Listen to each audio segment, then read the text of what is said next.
بسم الله الرحمن الرحيم ومن يقنت منكن لله ورسوله وتعمل صالحا نؤتها أجرها مرتين وأعتدنا لها رزقا كريما. يا نساء النبي لستن كأحد من النساء إن اتقيتن فلا تخضعن بالقول فيطمع الذي في قلبه مرض وقلن قولا معروفا. وقرن في بيوتكن ولا تبرجن تبرج الجاهلية الأولى وأقمنا الصلاة وآتينا الزكاة وأطعنا الله ورسوله إنما يريد الله ليذهب عنكم الرجس أهل البيت ويطهركم تطهيرا. واذكرن ما يتلى في بيوتكن من آيات الله والحكمة إن الله كان لطيفا خبيرا. إن المسلمين والمسلمات والمؤمنين والمؤمنات والقانتين والقانتات والصادقين والصادقات والصابرين والصابرات والخاشعين والخاشعات والمتصدقين والمتصدقات والصائمين والصائمات والحافظين فروجهم والحافظات والذاكرين الله كثيرا والذاكرات أعد الله لهم مغفرة وأجرا عظيما. وما كان لمؤمن ولا مؤمنة إذا قضى الله ورسوله أمرا أن يكون لهم الخيرة من أمرهم ومن يعص الله ورسوله فقد ضل ضلالا مبينا. وإذ تقول للذي أنعم الله عليه وأنعمت عليه أمسك عليك زوجك واتق الله وتخفي في نفسك ما الله مبديه وتخشى الناس والله أحق أن تخشاه. فلما قضى زيد منها وطرا زوجناكها لكي لا يكون على المؤمنين حرج في أزواج أدعيائهم إذا قضوا منهن وطرا وكان أمر الله مفعولا. ما كان على النبي من حرج فيما فرض الله له سنة الله في الذين خلوا من قبل وكان أمر الله قدرا مقدورا. الذين يبلغون رسالات الله ويخشونه ولا يخشون أحدا إلا الله وكفى بالله حسيبا. ما كان محمد أبا أحد من رجالكم ولكن رسول الله وخاتم النبيين وكان الله بكل شيء عليما. يا أيها الذين آمنوا اذكروا الله ذكرا كثيرا وسبحوه بكرة وأصيلا. هو الذي يصلي عليكم وملائكته ليخرجكم من الظلمات إلى النور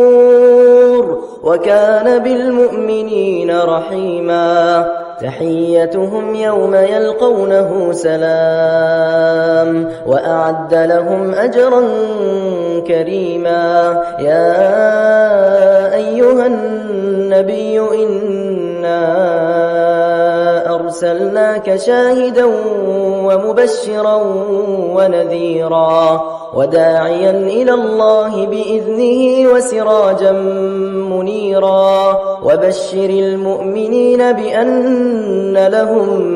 من الله فضلا كبيرا. ولا تطع الكافرين والمنافقين ودع أذاهم وتوكل على الله وكفى بالله وكيلا. يا أيها الذين آمنوا إذا نكحتم المؤمنات ثم طلقتموهن من قبل أن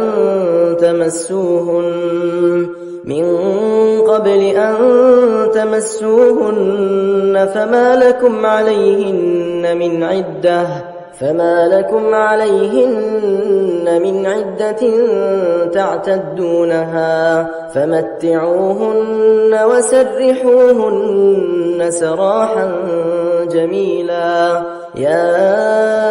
أيها النبي إنا أحللنا لك أزواجك اللاتي آتيت أجورهن وما ملكت يمينك مما أفاء الله عليك وبنات عمك وبنات عماتك وبنات خالك وبنات خالاتك اللاتي هاجرن معك وامرأة مؤمنة إن وهبت نفسها للنبي إن أراد النبي أن يستنكحها خالصة لك من دون المؤمنين. قد علمنا ما فرضنا عليهم في أزواجهم وما ملكت أيمانهم لكي لا يكون عليك حرج وكان الله غفورا رحيما. ترجي من تشاء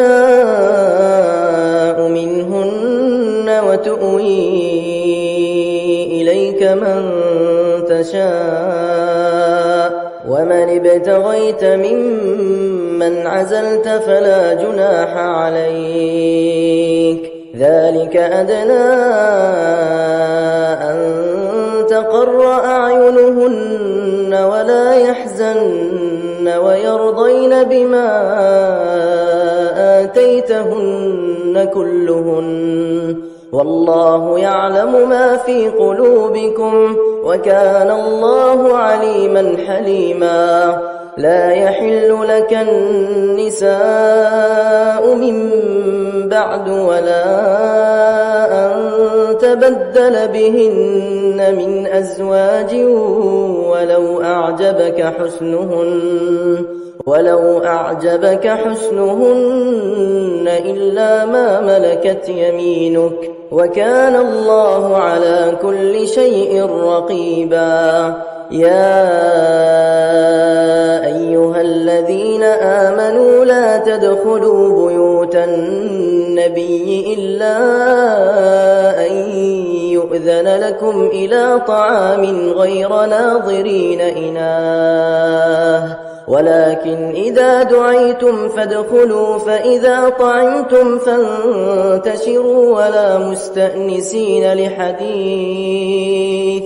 إن ذلكم كان يؤذي النبي فيستحيي منكم والله لا يستحيي من الحق. وإذا سألتموهن متاعا فاسألوهن من وراء حجاب ذلكم أطهر لقلوبكم وقلوبهن. وما كان لكم أن تؤذوا رسول الله ولا أن تنكحوا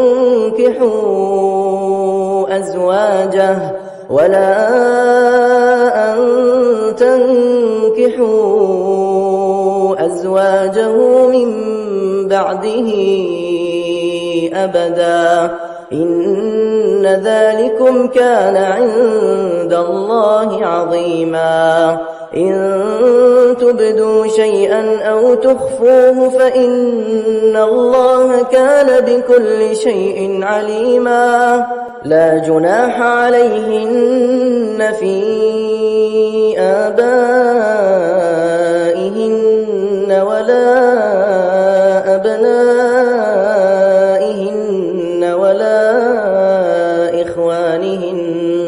ولا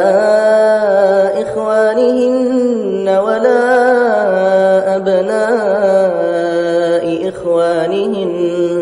ولا أبناء إخوانهن ولا أبناء أخواتهن ولا نسائهن ولا ما ملكت أيمانهن واتقين الله إن الله كان على كل شيء شهيدا إن الله وملائكته يصلون على النبي يا أيها الذين آمنوا صلوا عليه وسلموا تسليما إن الذين يؤذون الله ورسوله لعنهم الله في الدنيا والآخرة وأعد لهم عذابا مهينا والذين يؤذون المؤمنين والمؤمنات بغير ما اكتسبوا فقد احتملوا بهتانا وإثما مبينا يا أيها النبي قل لأزواجك وبناتك ونساء المؤمنين يدنين عليهن من جلابيبهن ذلك أدنى أن يعرفن فلا يؤذين وكان الله غفورا رحيما لئن لم ينته المنافقون والذين في قلوبهم مرض والمرجفون في المدينة لنغرينك بهم ثم لا يجاورونك فيها إلا قليلا ملعونين أينما ثقفوا أخذوا وقتلوا تقتيلا سنة الله في الذين خلوا من قبل ولن تجد لسنة الله تبديلا يسألك الناس عن الساعة قل إنما علمها عند الله وما يدريك لعل الساعة تكون قريبا إن الله لعن الكافرين وأعد لهم سعيرا خالدين فيها أبدا لا يجدون وليا ولا نصيرا يوم تقلب وجوههم في النار يقولون يا ليتنا وقالوا ربنا إنا أطعنا سادتنا وكبراءنا فأضلونا السبيلا ربنا آتهم ضعفين من العذاب والعنهم لعنا كبيرا يا أيها الذين آمنوا لا تكونوا كالذين آذوا موسى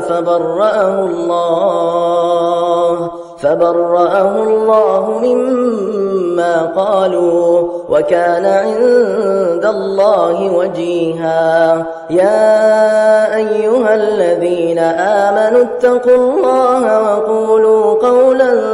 سديدا يصلح لكم أعمالكم ويغفر لكم ذنوبكم ومن يطع الله ورسوله فقد فاز فوزا عظيما. إنا عرضنا الأمانة على السماوات والأرض والجبال فأبين أن يحملنها وأشفقن منها وحملها الإنسان إنه كان ظلوما جهولا. ليعذب الله المنافقين والمنافقات والمشركين والمشركات ويتوب الله على المؤمنين والمؤمنات وكان الله غفورا رحيما. بسم الله الرحمن الرحيم. الحمد لله الذي له ما في السماوات وما في الأرض وله الحمد في الآخرة وهو الحكيم الخبير. يعلم ما يلج في الأرض وما يخرج منها وما ينزل من السماء وما يعرج فيها وهو الرحيم الغفور. وقال الذين كفروا لا تأتينا الساعة قل بلى وربي لتأتينكم عالم الغيب لا يعزب عنه مثقال ذرة في السماوات ولا في الأرض ولا أصغر من ذلك ولا أكبر إلا في كتاب مبين. ليجزي الذين آمنوا وعملوا الصالحات أولئك لهم مغفرة ورزق كريم. والذين سعوا في آياتنا معاجزين أولئك لهم عذاب من رجز أليم. ويرى الذين أوتوا العلم الذي أنزل إليك من ربك هو الحق ويهدي إلى صراط العزيز الحميد. وقال الذين كفروا هل ندلكم على رجل ينبئكم إذا مزقتم كل ممزق إنكم لفي خلق جديد. أفترى على الله كذبا أم به جنة بل الذين لا يؤمنون بالآخرة في العذاب والضلال البعيد. أفلم يروا إلى ما بين أيديهم وما خلفهم من السماء والأرض إن نشأ نخسف بهم الأرض أو نسقط عليهم كسفا من السماء إن في ذلك لآية لكل عبد منيب. ولقد آتينا داود منا فضلا يا جبال أوبي معه والطير وألنا له الحديد أن اعمل سابغات وقدر في السرد واعملوا صالحا إني بما تعملون بصير. ولسليمان الريح غدوها شهر ورواحها شهر وأسلنا له عين القطر ومن الجن من يعمل بين يديه بإذن ربه ومن يزغ منهم عن أمرنا نذقه من عذاب السعير يعملون له ما يشاء من محاريب وتماثيل وجفان كالجواب وقدور الراسيات اعملوا آل داود شكرا وقليل من عبادي الشكور فلما قضينا عليه الموت ما دلهم على موته إلا دابة الأرض تأكل من سأته فلما خر تبينت الجن أن لو كانوا يعلمون الغيب ما لبثوا في العذاب المهين لقد كان لسبإ في مسكنهم آية جنتان عن يمين وشمال كلوا من رزق ربكم واشكروا له بلدة طيبة ورب غفور فأعرضوا فأرسلنا عليهم سيل العرم وبدلناهم بجنتيهم جنتين ذواتي أكل خمط وأثل وشيء من سدر قليل ذلك جزيناهم بما كفروا وهل نجازي إلا الكفور وجعلنا بينهم وبين القرى التي باركنا فيها قرى ظاهرة وقدرنا فيها السير سيروا فيها ليالي وأياما آمنين فقالوا ربنا باعد بين أسفارنا وظلموا أنفسهم فجعلناهم أحاديث ومزقناهم كل ممزق إن في ذلك لآيات لكل صبار شكور ولقد صدق عليهم إبليس ظنه فاتبعوه إلا فريقا من المؤمنين وما كان له عليهم من سلطان إلا لنعلم من يؤمن بالآخرة ممن هو منها في شك وربك على كل شيء حفيظ قل ادعوا الذين زعمتم من دون الله لا يملكون مثقال ذرة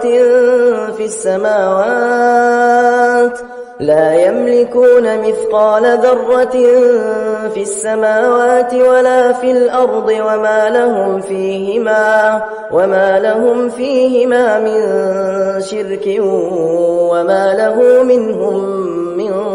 ظهير ولا تنفع الشفاعة عنده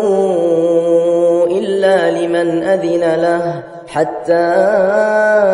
إذا فزع عن قلوبهم قالوا ماذا قال ربكم قالوا الحق وهو العلي الكبير قل من يرزقكم من السماوات والأرض قل الله وإنا أو إياكم لعلى هدى أو في ضلال مبين قل لا تسألون عما أجرمنا ولا نسأل عما تعملون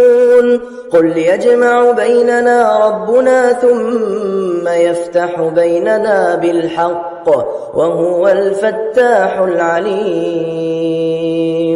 قل أروني الذين ألحقتم به شركاء كلا بل هو الله العزيز الحكيم وما أرسلناك إلا كافة للناس بشيرا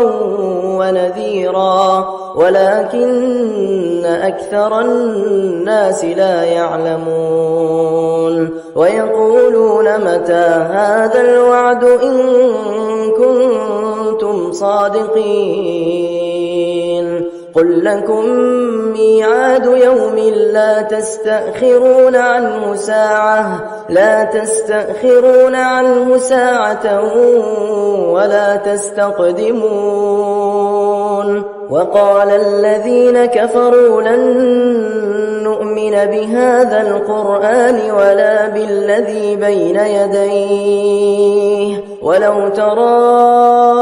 إذ الظالمون موقوفون عند ربهم يرجع بعضهم إلى بعض القول يقول الذين استضعفوا للذين استكبروا لولا أنتم لكنا مؤمنين قال الذين استكبروا للذين استضعفوا أنحن صددناكم عن الهدى بعد إذ جاءكم بل كنتم مجرمين وقال الذين استضعفوا للذين استكبروا بل مكر الليل والنهار إذ تأمروننا أن نكفر بالله ونجعل له أندادا وأسروا الندامة لما رأوا العذاب وجعلنا الأغلال في أعناق الذين كفروا هل يجزون إلا ما كانوا يعملون وما أرسلنا في قرية من نذير إلا قال مترفوها إنا بما أرسلتم به كافرون وقالوا نحن أكثر أموالا وأولادا وما نحن بمعذبين قل إن ربي يبسط الرزق لمن يشاء ويقدر ولكن أكثر الناس لا يعلمون وما أموالكم ولا أولادكم بالتي تقربكم عندنا زلفى إلا من آمن وعمل صالحا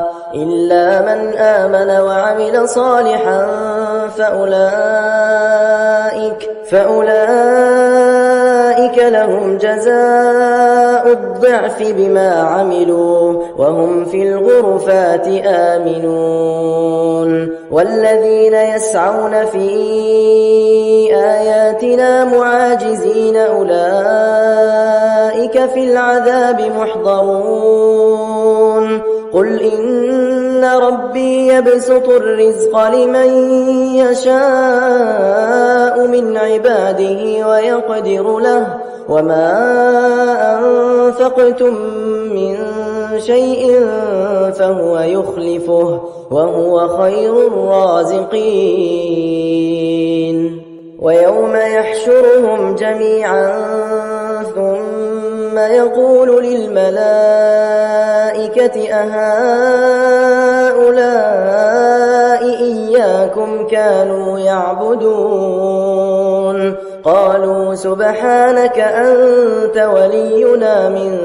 دونهم بل كانوا يعبدون الجن أكثرهم بهم مؤمنون فاليوم لا يملك بعضكم لبعض نفعا ولا ضرا ونقول للذين ظلموا ذوقوا عذاب النار التي كنتم بها تكذبون وإذا تتلى عليهم آياتنا بينات قالوا ما هذا إلا رجل يريد أن يصدكم عما كان يعبد آباؤكم وقالوا ما هذا إلا إفك مفترى وقال الذين كفروا للحق لما جاءهم إن هذا إلا سحر مبين وما آتيناهم من كتب يدرسونها وما أرسلنا إليهم قبلك من نذير وكذب الذين من قبلهم وما بلغوا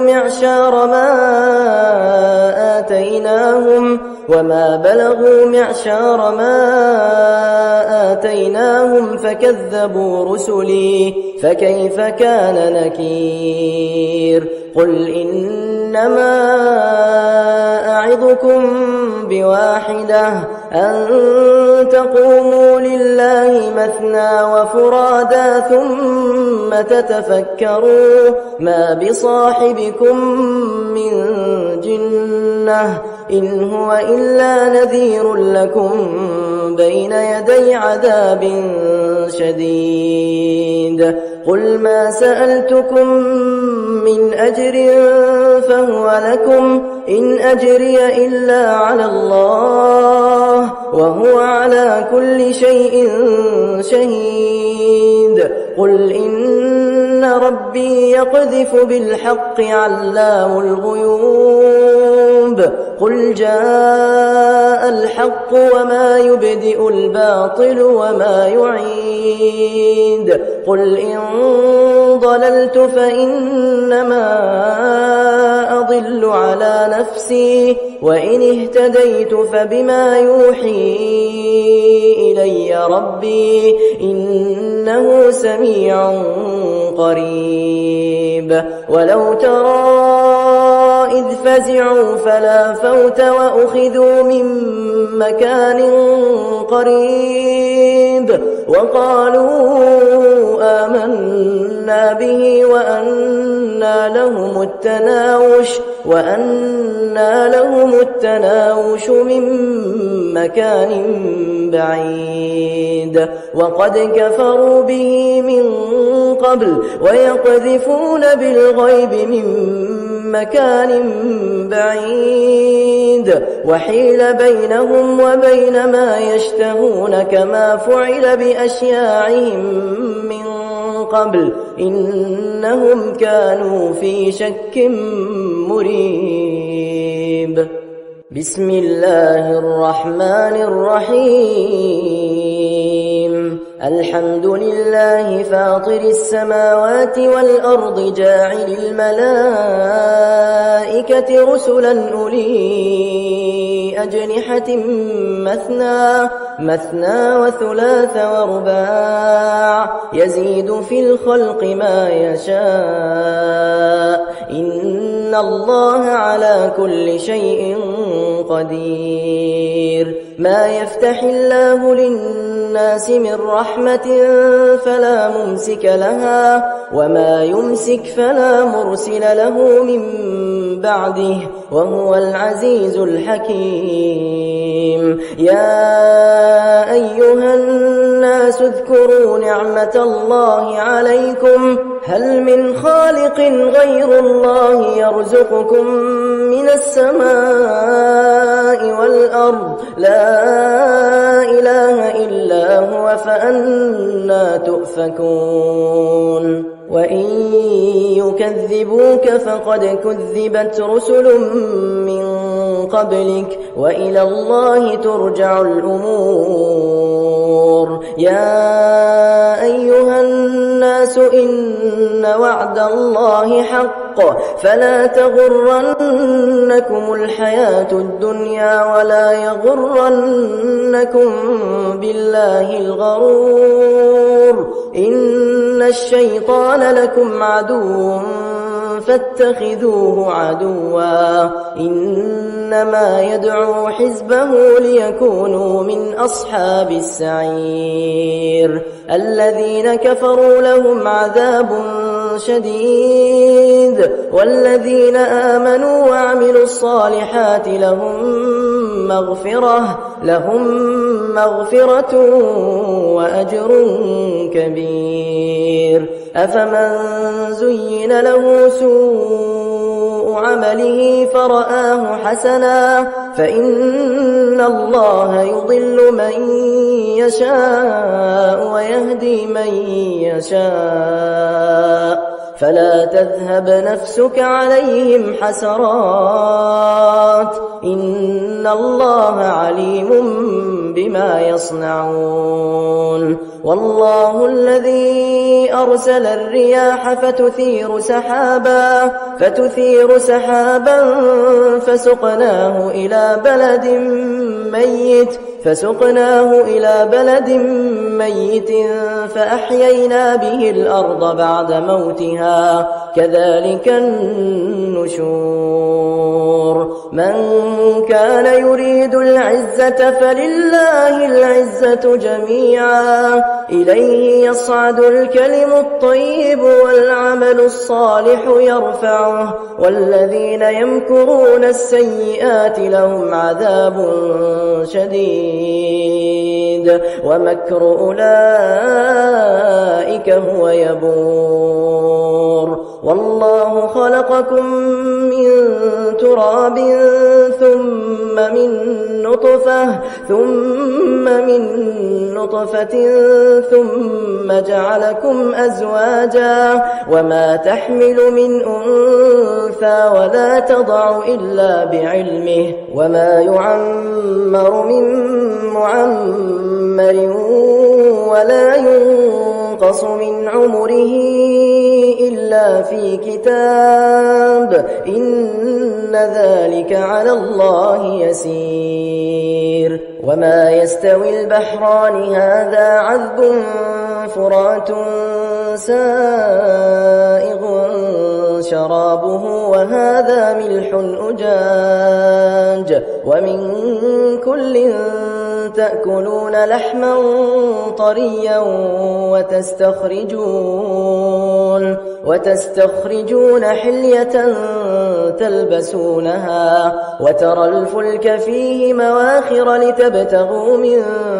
فضله ولعلكم تشكرون. يولج الليل في النهار ويولج النهار في الليل وسخر الشمس والقمر كل يجري لأجل مسمى ذلكم الله ربكم له الملك والذين تدعون من دونه ما يملكون من قطمير. إن تدعوهم لا يسمعوا دعاءكم ولو سمعوا ما استجابوا لكم ويوم القيامة يكفرون بشرككم ولا ينبئك مثل خبير. يا أيها الناس أنتم الفقراء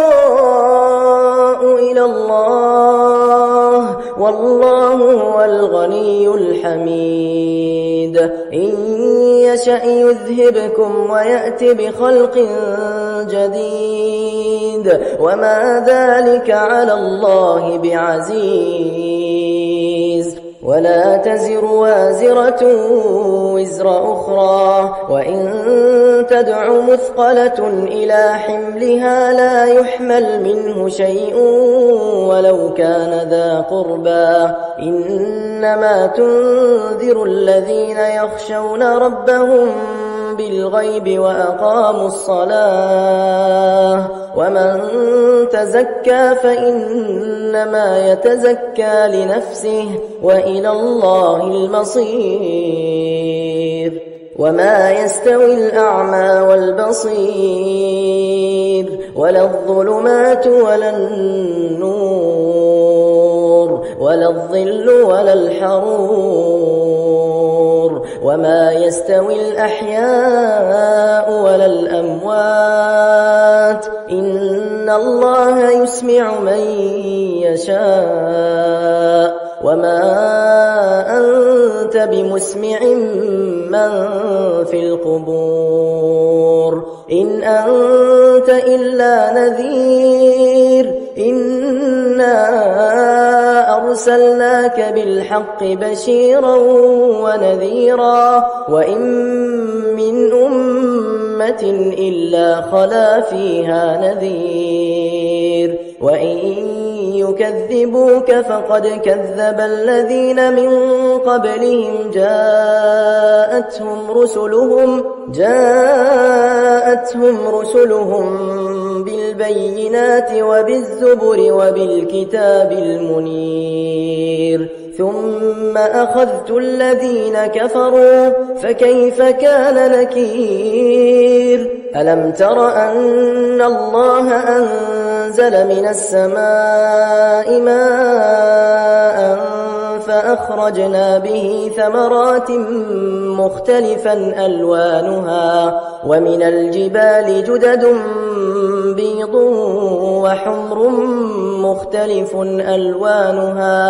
وحمر مختلف ألوانها وغرابيب سود ومن الناس والدواب والأنعام مختلف ألوانه كذلك إنما يخشى الله من عباده العلماء إن الله عزيز غفور إن الذين يتلون كتاب الله وأقاموا الصلاة وأنفقوا مما رزقناهم سرا وعلانية يرجون تجارة لن تبور ليوفيهم أجورهم ويزيدهم من فضله إنه غفور شكور والذي أوحينا إليك من الكتاب هو الحق مصدقا لما بين يديه إن الله بعباده لخبير بصير ثم أورثنا الكتاب الذين اصطفينا من عبادنا فمنهم ظالم لنفسه ومنهم مقتصد ومنهم سابق بالخيرات بإذن الله ذلك هو الفضل الكبير جنات عدن يدخلونها يحلون فيها من أساور من ذهب ولؤلؤا ولباسهم فيها حرير وقالوا الحمد لله الذي أذهب عنا الحزن إن ربنا لغفور شكور الذي أحلنا دار المقامة من فضله لا يمسنا فيها نصب ولا يمسنا فيها لغوب والذين كفروا لهم نار جهنم لا يقضى عليهم فيموتوا ولا يخفف عنهم من عذابها كذلك نجزي كل كفور وهم يصطرخون فيها ربنا أخرجنا نعمل صالحا غير الذي كفر وجاءكم النذير فذوقوا فما للظالمين من نصير إن الله عالم غيب السماوات والأرض إنه عليم في الأرض فمن كفر فعليه كفره ولا يزيد الكافرين كفرهم عند ربهم إلا مقتا ولا يزيد الكافرين كفرهم إلا خسارا قل أرأيتم شركاءكم الذين تدعون من دون الله أروني ماذا خلقوا من الأرض أم لهم شرك في السماوات أم آتيناهم كتابا فهم على بينة منه بل إن يعد الظالمون بعضهم بعضا إلا غرورا إن الله يمسك السماوات والأرض أن تزولا ولئن زالتا إن أمسكهما من أحد من بعده إنه كان حليما غفورا وأقسموا بالله جهد أيمانهم لئن جاءهم نذير ليكونن أهدى من إحدى الأمم فلما جاءهم نذير ما زادهم إلا نفورا استكبارا في الأرض ومكر السيء ولا يحيق المكر السيء إلا بأهله فهل ينظرون إلا سنة الأولين فلن تجد لسنة الله تبديلا ولن تجد لسنة الله تحويلا أولم يسيروا في الأرض فينظروا كيف كان عاقبة الذين من قبلهم وكانوا أشد منهم قوة وما كان الله ليعجزه من شيء في السماوات ولا في الأرض إنه كان عليما قديرا ولو يؤاخذ الله الناس بما كسبوا ما ترك على ظهرها من دابة ولكن يؤخرهم إلى أجل